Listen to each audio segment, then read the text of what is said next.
নমস্কাৰ welcome to designing and fabrication আজি আমি কথা পাতিম ৱেল্ডাৰ MCQ 156 নম্বৰ কুৱেশ্যনৰ পৰা আৰু যদি আপোনালোকে আগৰ ভিডিঅ'বোৰ চোৱা নাই আগৰ কুৱেশ্যনখিনি তেতিয়া প্লেলিষ্টত গৈ চাব পাৰে সো 156 কুৱেশ্যনটো হৈছে what is the purpose of setting root gap কিয় সেট কৰিব লাগে তাৰ মেইন কাৰণটো হৈছে আমি ৰুট গেপ সেট কৰিব লাগে কাৰণ দুটা মেটেলৰ মাজত যেটো গেপ দিয়া হয় এট আ টাইম অফ ওয়েল্ডিং হেতু হৈছে ৰুট গেপ আৰু ৰুট গেপ আমি এটো কাৰণে সেট কৰিব লাগে যাতে লিকুইড মেটেলটো একেবাৰে ডেপথলৈকে যাব পাৰে to get the proper penetration so ইয়াত কাৰেক্ট আনসাৰটো হ'ব to get good penetration option C next কুৱেশ্যনটো হৈছে 157 which of the following metals have the high thermal conductivity ইয়াত দিয়া মেটেল বিলাকৰ ভিতৰত কোনটো আটাইতকৈ থাৰ্মেল কণ্ডাক্টিভিটিৰ আটাইতকৈ বেছি আমি নৰমালি জানো যে আটাইতকৈ থাৰ্মেল কণ্ডাক্টিভিটি মেটেলটো হৈছে কপাৰ সো ইয়াত ৰাইট আনসাৰটো হ'ব অপচন সি 158 নম্বৰ কুৱেশ্যনটো হৈছে what is the purpose of hot weld joint rapidly hammered to relieve the thermal straight peening annealing heat treatment and straightening ইয়াত কোৱা হৈছে যে গৰম জবটো গৰম হৈ যোৱাৰ পাছত আমি এটো যে ওপৰত ৰেপিডলি হামাৰিং কৰো লাহে লাহে হামাৰিং কৰিব লাগে যাতে ইয়াৰ ৰেজিডুৱেল ষ্ট্ৰেচেছখিনি যাতে কমি যায় মানে তাৰ ভিতৰত যিখিনি ডিস্টৰচন হোৱা সম্ভাৱনা থাকে সেইখিনি কমি যায় আৰু ইয়াৰ শুদ্ধ উত্তৰটো হ'ব পিনিং সেইটো পিনিং বুলি কোৱা হয় 159 কুৱেশ্যনটো কৈছে which type of the cast iron is possess the higher hardness কেনেকুৱা ধৰণৰ কাষ্ট আয়ৰণৰ হাৰ্ডনেছটো আটাইতকৈ বেছি grey cast iron white cast iron nodular cast iron malleable cast iron normally 4 প্ৰকাৰৰ হয় আৰু এই 4 প্ৰকাৰে ইয়াত দিয়া আছে সো ইয়াৰ শুদ্ধ উত্তৰটো হ'ব বি হোৱাইট কাষ্ট আয়ৰন আৰু আমি এটো মনত ৰাখিব লাগে কথা যে হোৱাইট কাষ্ট আয়ৰনটো কেতিয়াও ৱেল্ডেবল নহয় but grey cast iron weldable হয় and which type of the cast iron is soft cast iron বিলাক যিমান আছে তাৰ ভিতৰত আটাইতকৈ সফট কোনটো grey cast iron white cast iron nodular cast iron and malleable cast iron ইয়াৰ শুদ্ধ উত্তৰটো হ'ব গ্ৰে কাষ্ট আয়ৰণটো সফট হয় আৰু ৱেল্ডেবলো হয় 161 কৈছে which size of the filler rod should be used to weld 2 mm thick mild steel sheet কিমান number আমি সাইজ ফিলাৰ ৰড ইউজ কৰো যদি মাইল্ড ষ্টীল শীটৰ থিকনেছটো 2 mm থাকে সো ইয়াত শুদ্ধ উত্তৰটো হ'ব 1.6 mm আমি সদায় যেটো ফিলাৰ ৰডৰ সাইজ হয় বা ইলেক্ট্ৰডৰ সাইজ হয় হেতু আমি সদায় মাইল্ড ষ্টীল শীটৰ থিকনেছটোৰ ওপৰত ডিপেন্ড কৰি আমি ডিসাইড কৰিব লাগে 162 হৈছে what is the main function of the flux a coating in ইলেক্ট্ৰডৰ চাৰিওফালে যেটো ফ্লাক্স থাকে সেই ফ্লাক্সটোৰ মেইন ফাংচন কি মেইন কাৰণ কি মেইন দৰকাৰ কি to prevent rusting to stabilize the arc to control the arc temperature to increase the welding current so ইয়াৰ শুদ্ধ উত্তৰটো হ'ব to stabilize the arc arcটো সদায় stabilize কৰে আৰু শুদ্ধ উত্তৰ অপচন বি 163 question to হৈছে what is the purpose of oxygen lever in gas cutting ot je amar extra eta oxygenor lever thake cutting korar karone jar main karon to ki preheat the base metal push the molten metal remove the excess metal release the excess oxygen and push the molten metal your option hobo d karon ei oxygen lever or kam etue je hi excess oxygen pressure di apply kore jate metal to দুটুকুৰা হ'ব পাৰে 164 question to কৈছে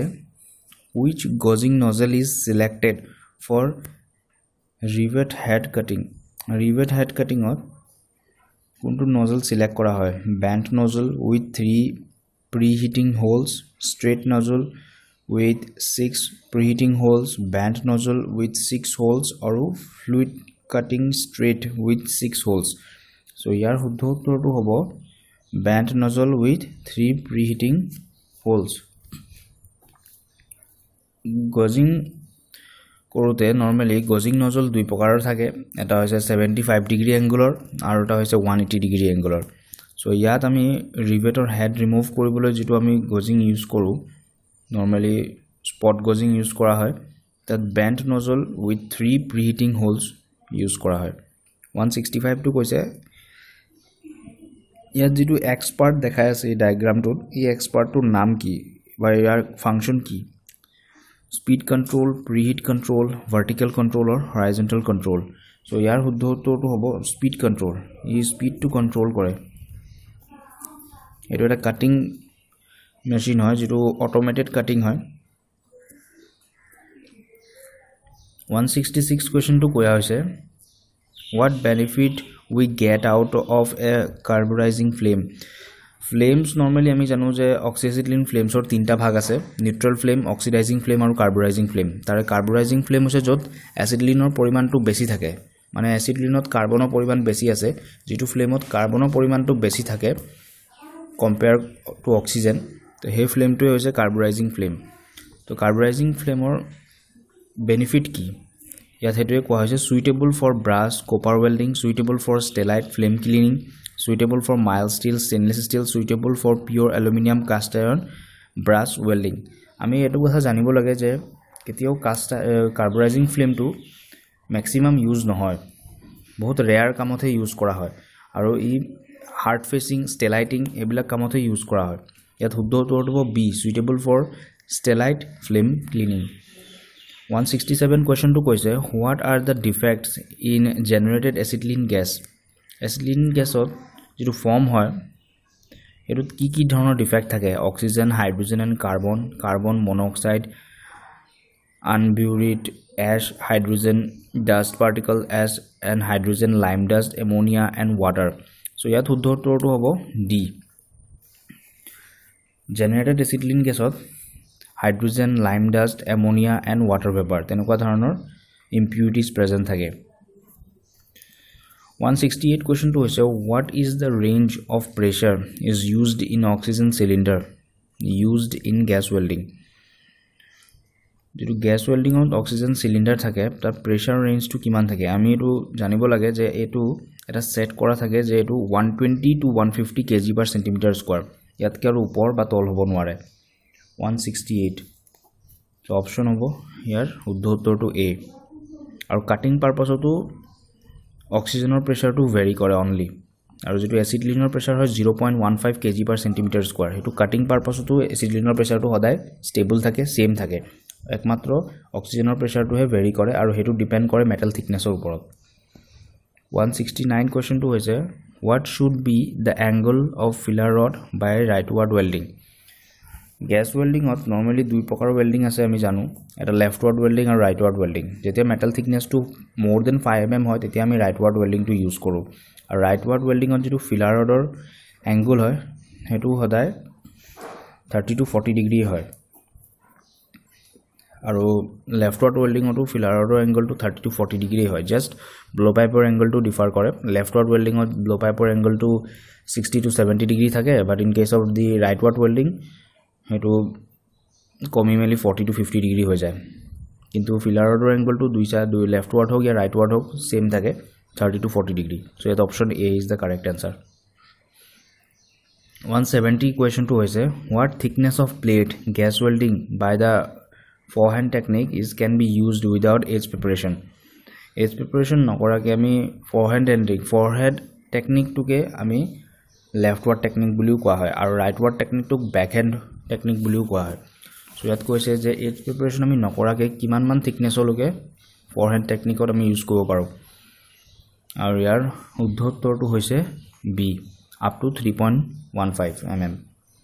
ইয়াতকে ওপৰত হলে আমি single V বনাব লাগিব 171 কোৱা হৈছে what flux is used in gas welding in welding brass welding কৰিলে আমি কেনেকুৱা ধৰণৰ ফ্লাক্স ইউজ কৰো borax paste cryolite and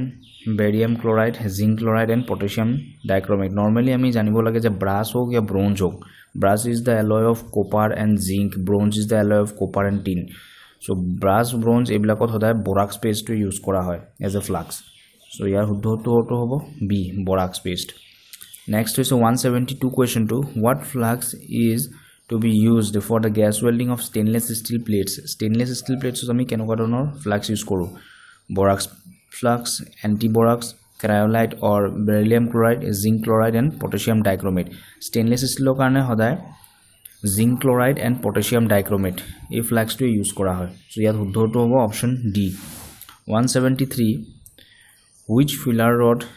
to be used for gas welding of aluminum. Aluminum or gas welding koibole ami kenokwa dhoroner filler rod use koru. Silicon brass, silicon manganese, copper, silver alloy, pure aluminum of 5%, silicon or aluminum alloy. Aluminum ami welding koribole hoday aluminum filler rod by aluminum more rod use koribo laibo. So yat শুদ্ধটো হ'ব option D. Pure aluminum বা 5% silicon aluminum alloy. Aluminum or melting point to আমি সদায় জানিব লাগিব plus তাৰ যেটো vaporization point হেতু আমি জানিব লাগে কাৰণ অ্যালুমিনিয়াম তো এনেকুৱা হৈছে যে যদি তাৰ মেল্টিং পইণ্ট তো হৈ যায় 659 ডিগ্ৰী সেলসিয়াস কিন্তু যেতিয়া হি অক্সিজেনৰ লগত ৰিএক্ট কৰিব তেতিয়া অ্যালুমিনিয়াম অক্সাইড হৈ গলে তাৰ মেল্টিং পইণ্ট হৈ যাব 2500 ডিগ্ৰী সেলসিয়াস ইয়াৰ অ্যালুমিনিয়াম অক্সাইড হৈ গলে তাৰ মেল্টিং পইণ্ট তো বহুত বাঢ়ি যায় সেইকাৰণে আমি কেতিয়াও অক্সিডাইজ হোৱাৰ পৰা ইয়াক বচাব লাগে What should be the preheating temperature of the aluminum job for gas welding? Gas welding koibole ami aluminum job to kiman degree celsius ot ami preheating koribo lage. Welding kora agot jitu heat kora hoy hetuke koa hoy preheating. Etu hobo 250 to 400 degree celsius. 175 question to koa hoise what is the base for the selecting the nozzle size for gas welding of a pipe? কিহৰ ওপৰত base কৰি আমি nozzle select কৰো gas welding পাইপত এটো মই আগতে এবাৰ কৈছো যে এটো সদায় আমি পাইপ বা যি কোনো সিলিন্ড্ৰিক্যাল জব হক তাৰ ওয়াল থিকনেস টো ওপৰতে বেস কৰি মেলি সিলেক্ট কৰো সো এটা শুদ্ধটো হ'ব পাইপ ওয়াল থিকনেস ডি 176 টো ভাৰ্সন টো কৈছে what is the welding position as per ASME for pipe joint held vertically welding in a horizontal line so ASME মতে কোৱা হৈছে যে যেটো জয়েন্ট কৰা হয় ফ্ল্যাট হৰাইজন্টাল ভাৰ্টিকেল এন্ড ওভাৰহেড এইগিটা 1G 2G 3G আৰু 4G হিচাপে গণ্য কৰা হয় 1G মানে হৈছে ফ্ল্যাট 2G মানে হৈছে হৰাইজন্টাল 3G মানে ভাৰ্টিকেল এন্ড 4G মানে ওভাৰহেড ইয়াত কৈছে ভাৰ্টিকেলি হেল্ড হলে হেতু কোনটোত আহিব আৰু পাইপ ওয়েল্ডিংৰ যেটো অপচনটো আছে পাইপ ওয়েল্ডিংৰ অপচনত পাইপটো vertically যদি থাকে পাইপ vertically থাকিলে হেতু কোৱা হ'ব 2G আৰু যদি পাইপটো horizontally থাকে আৰু যদি লৰছৰ কৰিব নোৱাৰা অৱস্থাত থাকে তেতিয়ালে হেতু হ'ব 5G ফিক্স পজিশনত আৰু যদি পাইপটো rotate কৰিব পাৰি তেতিয়ালে 1G আৰু যদি angle কৰি থাকে 45 degree between vertical and horizontal direction হেতু কোৱা হ'ব 6G যেত কৈছে vertically and welding in a horizontal line so ইয়াৰ শুদ্ধটো হ'ব 2G কাৰণ 2G পাইপ টু হদায় ভাৰ্টিকেলি থাকে আৰু ওয়েল্ডিং টু আমি হৰাইজন্টালি কৰিব লাগে আৰু in fix position 177 question to কৈছে what procedure is followed in welding pipe in 5G position 5G পজিশনত হদায় পাইপ টু হৰাইজন্টাল ডাইৰেকশনত থাকে আৰু আমি ওয়েল্ডিং কৰিব লাগে চাৰিটা প্ৰসেছত কাৰণ পাইপ টু rotate কৰিব নোৱাৰি ফিক্স পজিশনত থাকে যদি পাইপ টু rotate কৰিব পাৰি হেতু হৈ যাব 1G আৰু পাইপ টু rotate কৰিব নোৱাৰিলে হেতু হৈ যায় 5G So here the option kita ase rotate pipe and weld vertically, pipe not rotated, weld vertically, pipe not rotated, and pipe axis is 45 degree, pipe welded 12 o'clock to 6 o'clock downhill. Correct answer to D. Pipe weld 12 o'clock to 6 o'clock downhill. Karon pipe to ami rotate koribo nwaru, so ami half of ke pipe to weld koribo laibo. Jodi pipe to diameter to ebhabe dhora hoy je etu eta clock hoy, clockor 12 o'clock position to 6 o'clock মানে উপৰ পৰা তললে half half কে এবাৰ right side এবাৰ left side তেনেকৈ আমি গুটে pipe two welding কৰিব লাগিব 178 কোৱেশ্চন টু কোৱা হৈছে what size of CCMS filler rod is used for finish run of diameter of 50 mm pipe root welded using diameter of 1.65 filler so copper coated mild steel filler rod কথা কোৱা হৈছে যে কিমান সাইজৰ filler ৰডডাল use কৰা হ'ব যদি finished line যদি পাইপটোৰ ডায়ামিটাৰটো হৈছে 50 mm welded using the 1.65 mm filler diameter 1.65 mm filler so ইয়াৰ শুদ্ধ উত্তৰটো হ'ব B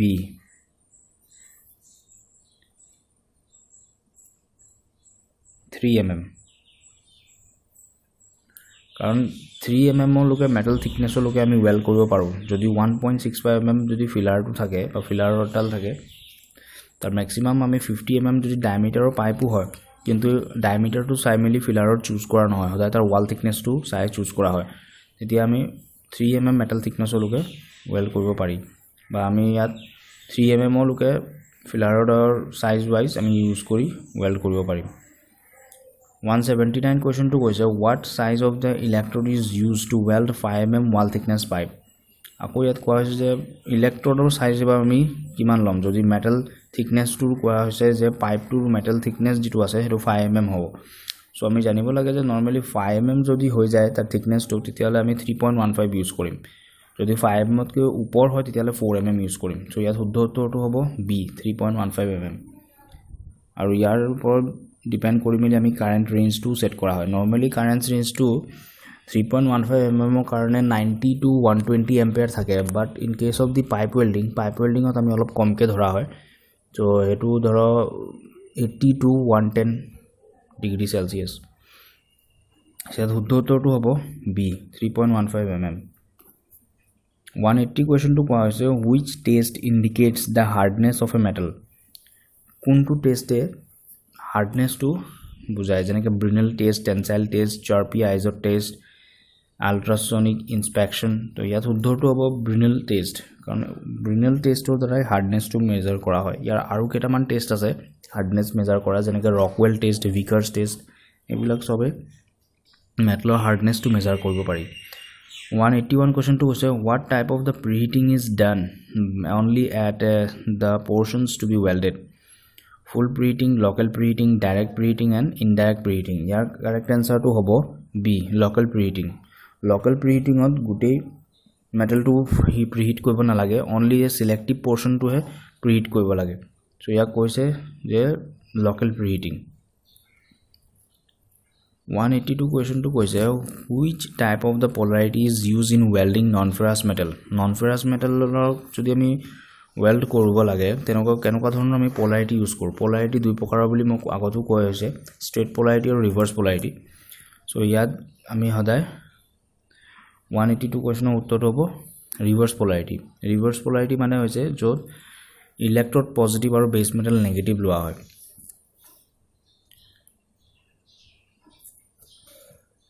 183 question to হৈছে which type of the arc does not have control on the molten pool so yat correct answer to hobo a long arc length kan arc length tin rokomor ase long arc short arc and normal arc tar long arc tor kono control na thake molten pool or porot karon long arc to bahut rarely use kora hoy ar normally use no hoy ekmatro slot welding বা কিছুমান rare welding অথে লং arc use কৰিব লাগে কাৰণ লং আৰ্কত metal West হয় স্পেটাৰ loss high and যত welding কৰিব লাগে তাত ওয়েল্ডিং নপৰি বেলেগ ফালে যায়গে আৰু ল্যাক অফ ফিউজন ভালকে মেটাল ফিউজন হয় প্ৰপাৰ পেনিট্ৰেচনো নহয় কিন্তু হেতু কাৰণে তাৰ কোনো কন্ট্ৰোল নাথাকে মল্টন পুলৰ ওপৰত সো ইয়াত উত্তৰটো হ'ব লং আৰ্ক লেন্থ 184 question to হৈছে which of the following produce the unstable arc কোনটো ফৰ্ম কৰে ইয়াৰো উত্তৰটো হ'ব লং আৰ্ক 185 question to কৈছে which type of the arc length produce the poor penetration etu hobo long arc length 186 হৈছে what are the four clock positions in pipe ot four clock position হৈছে a dia ase 6 12 3 9 o'clock positions aru b 12 5 8 2 o'clock c 10 4 1 7 o'clock aru d 9 3 12 6 o'clock position yar শুদ্ধ উত্তৰটো হ'ব A 6 12 3 9 o'clock position etu actually কোৱা হৈছে 5G position যেতিয়া আমি welding কৰো যেতিয়া পাইপটো horizontally থাকে আৰু fixed positionত থাকে তেতিয়া আমি এটা ডাইৰেকশনত কেতিয়াও পাইপটো weld কৰিব নোৱাৰো তেতিয়া আমি এটুক চাৰিটা ভাগত ভাগ কৰি ল'ব লাগে এনেকে চাৰিটা কোৱাৰ্টাৰত ভাগ কৰি এবাৰ 12 o'clock 6 o'clock to 12 o'clock বা 6 o'clock to 3 o'clock আর পাছত আমি আকৌ 3 o'clock to 12 o'clock 12 o'clock to 9 o'clock 9 o'clock to 6 o'clock তো হেতু চাৰিটা কোৱাৰ্টাৰত ভাগ কৰি আমি ওয়েল্ডিং কৰিব লাগে এটা এটাকে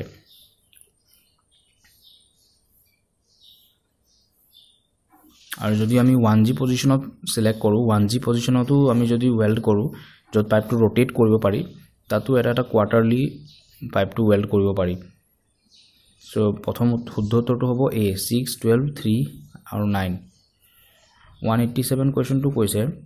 what is the 6 o'clock position in CW pipe welding refers to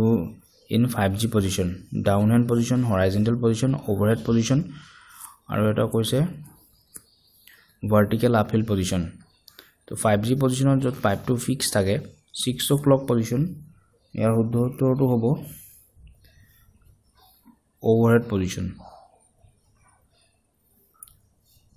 কাৰণ আমি যেতিয়া 6 o'clock পজিশনটো আমি হদায় ওয়েল্ড কৰিম হেতু তলৰ পৰ্চনটো থাকে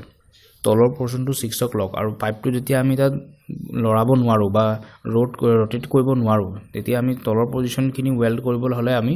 ওভাৰহেড পজিশনত ওয়েল্ড কৰিব লাগিব আৰু ওপৰ পজিশনখিনি আমি ফ্ল্যাট পজিশনত ওয়েল্ড কৰিব পাৰিম 188 number question to কৈছে what procedure is to be followed for welding pipes under 6G position 6G position to hoise jetia pipe to fixed position thake aru 45 degree angle kori thake horizontal and vertical direction pipe not rotate weld vertical rotate pipe and deposit weld vertical pipe not rotate weld deposit horizontal pipe not rotate and pipe axis 45 degree angle deposit weld flat vertical yat uddhor to hobo D 189 question to hoise which element filler rod is used to weld stainless steel plates osmium palladium argentium molybdenum and columbium stainless steel plate normally যেটো থাকে বা থাকিব লাগে হেটো হৈছে molybdenum columbium ইয়া শুদ্ধ উত্তৰটো হ'ব D 190 question to হৈছে which are the common alloying elements of brass brassত normally কিহৰ alloy থাকে মই এটো সাগে আগতো কৈছো ব্ৰাছত হদায় কপাৰ আৰু জিংকৰ এলয় থাকে ইয়াত শুদ্ধ উত্তৰটো হ'ব D copper and zinc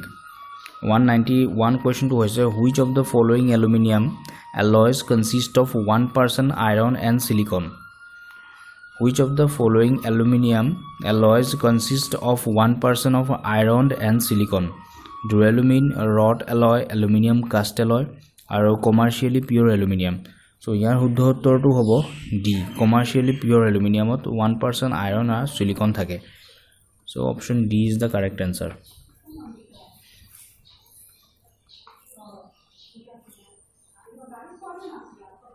192 question to hoise what is the purpose of cleaning of sheets before doing the gas welding to avoid the overlap to avoid the porosity to avoid the undercut to control the distortion ami sheet to properly clean koribo kiyo koribo la gas welding ot hetu huddho to hobo to avoid the porosity B karon jodi properly clean kora no hoy tetiala tat jikini moisture particle ba jikini unwanted letera metal thakibo ba jikini dhuli kona thakibo ekini gas bubble form koriba tar pora porosity defect hobo so ei kane properly ami clean koribo lage 193 question to hoise which type welding is uses a non-ferrous filler with melting point is above 455 or above 450 degree then base metal eti ami eta kotha janibo lage je non-ferrous metal melting point above 450 degree hole hoda hetu brazing kora hoy 193 শুদ্ধ উত্তৰটো হ'ব A আৰু যদি তাৰ 450 degree কে তলৰ হয় তেতিয়ালে আমি নৰমালি সোল্ডাৰিং কৰো ইয়াত শুদ্ধ উত্তৰটো হ'ব A brazing 194 question to কৈছে which welding process is enables to weld dissimilar metals কেনেকুৱা ধৰণৰ ওয়েল্ডে ভিন্ন ভিন্ন ধৰণৰ মেটাল একেলগে ওয়েল্ড কৰিব পাৰি একেলগে জোৰা দিব পাৰি তো ইয়াৰ শুদ্ধ উত্তৰটো হ'ব brazing 195 question to কৈছে what type of the gas flame is used to weld 2 mm mild steel by brazing method neutral flame carburizing flame oxidizing flame and oxyhydrogen flame ইয়াৰ শুদ্ধ উত্তৰটো হ'ব oxidizing flame কাৰণ brazing আৰু soldering এই দুটাত আমি হদায় oxidizing flame টো use কৰিব লাগে ইয়াৰ কাৰণ হৈছে oxidizing flame ত অক্সিজেনৰ পৰিমাণটো এচিডিলিউটকে বহু বেছি থাকে আৰু ব্ৰাজিঙত ব্ৰাছ হৈছে মেইন মেটেল আৰু ব্ৰাছত এলয় থাকে কপাৰ আৰু জিংক যাত কপাৰৰ মেল্টিং পইণ্ট হৈছে 1083 ডিগ্ৰী সেলসিয়াছ আৰু জিংকৰ হৈছে মাত্ৰ 419 ডিগ্ৰী সেলসিয়াছ হেতু কাৰণে যদি আমি ডাইৰেক্টলি ওয়েল্ড কৰো নিউট্ৰেল ফ্লেম দি তেতিয়া জিংকটো ইজিলি ইভাপোৰেট হৈ যাব কপাৰ মেল্ট হোৱাৰ আগতেই জিংক উৰি যাব কিন্তু আমি দুইটা ইকুৱেলি মেল্ট কৰিব লাগে সেই কাৰণে আমি অক্সিডাইজিং ফ্লেম ইউজ কৰো যত অক্সিজেনে কি কৰে অক্সিজেনে জিংকটোক জিংক অক্সাইডলৈ কনভাৰ্ট কৰি দিয়ে যাৰ ফলত জিংক অক্সাইডৰ মেল্টিং পইণ্টটো বহুত হাই হয় এজ কম্পেয়াৰ টু কপাৰৰ তুলনাত এটো মেল্টিং পইণ্টটো জিংকৰ তুলনাত বহুত হাই আৰু কপাৰৰ ওচৰা-ওচৰি হৈ যায় তো হেতু কাৰণে দুটা যাতে ইকুৱেলি মেল্ট হয় সেই কাৰণে আমি জিংকটোক জিংক অক্সাইডত কনভাৰ্ট কৰিব লাগে আৰু যাৰ কাৰণত আমি অক্সিডাইজিং ফ্লেম ইউজ কৰো 196 কোৱেশ্চনটো কৈছে which system of welding is free from arc blow কেনেকুৱা ধৰণৰ ওয়েল্ডিং সিস্টেমটো হৈছে যেটো আৰ্ক ব্লো নাথাকে AC welding DC reverse polarity DC straight polarity welding with long arc ইয়াৰ উত্তৰ হ'ব এসি ওয়েল্ডিং অল্টাৰনেটিং কাৰেন্ট ওয়েল্ডিংত কেতিয়াও আৰ্ক ব্লো নহয় 197 question to কৈছে what is the effect of the expansion and contraction due to the heat in welding or heater ফলত যেটো expansion আৰু contraction হয় বস্তুটো এবাৰ মেলি যায় এবাৰ মানে কন্ট্ৰাক্ট হৈ যায় তো এটো কি বুলি কোৱা হয় এটো ডিস্টৰশন বুলি কোৱা হয় যাৰ ফলত মেটেলটো মানে নিজৰ প্ৰপাৰ শেপ বা প্ৰপাৰ এংগলত নাথাকে হেতু ডিফেক্টটো হৈছে ডিস্টৰশন ইয়াত শুদ্ধটো হ'ব সি 198 question to হৈছে what type of the distortion shown এটো কেনেকুৱা ধৰণৰ ডিস্টৰশন শো কৰিছে দুইটা এৰো ইফালে আছে মুখ কৰা সো এই কাৰণে ইয়াত শুদ্ধ উত্তৰটো হ'ব ট্ৰান্সভাৰ্স ডিস্টৰশন সি অপচন ইজ ৰাইট আনসাৰ আৰু দুইটা যদি থিয় হৈ থাকিলে হেতেন তেনে হলে এটো হলহেতেন লংগিজুনাল ডিস্টৰশনস কিন্তু ইয়াত দুইটা এটোৰ মুখামুখিকে আছে কাৰণ দুইটা কন্ট্ৰাক্ট হৈছে সো এটো হৈছে ট্ৰান্সভাৰ্স ডিস্টৰশন 199 কোৱেশ্চন টু কৈছে which one of the following method of welding is not a method used to control distortion skip welding backstep welding right hand welding আৰু intermittent welding ইয়াত গুটে গিটাৰ ভিতৰত একমাত্ৰ right hand welding টো এটা welding or technique হয় distortion control method নহয় বাকি জিমানবোৰ আছে skip welding backstep welding intermittent welding এবিলাক সব distortion control method হয় সো এতি উত্তৰটো হ'ব C 200 question to হৈছে which one of the below is to control the distortion use the large size electrode use small size electrode use few passes with large dielectrode use more passes with small electrode ইয়াৰ শুদ্ধ উত্তৰটো হ'ব C use the few passes with large dielectrode আমি কম pass দিব লাগে কাৰণ বেছি জিমানবাৰ welding কৰা হ'ব হিমানে তাৰ ডিস্টৰশনটো বাঢ়ি যাব কাৰণ আমি জিমান পাৰো এবাৰত বা দুবাৰতে ওয়েল্ডিংটো কৰি কমপ্লিট কৰিব লাগে হেৰু ডিপেন্ড কৰে তাৰ মেটেল থিকনেছৰ ওপৰত আৰু জিমান কম পাস হ'ব হিমানে তাৰ ডিস্টৰশন কম হ'ব সো আজিলৈ फ्रेंड्स ইমানেই বাকি ভিডিওখিনি নেক্সট ভিডিওত বাকিখিনি কোৱেশ্চনও কভাৰ কৰিম সো পাই ভাল লাগে যদি সাবস্ক্ৰাইব কৰিব আৰু শেয়াৰ কৰিব আৰু আগৰ ভিডিওখিনিও আপুনি প্লেলিষ্টত গৈ চাই ল'ব তাত আগৰ কোৱেশ্চনখিনিও গুটেখিনি দিয়া আছে ধন্যবাদ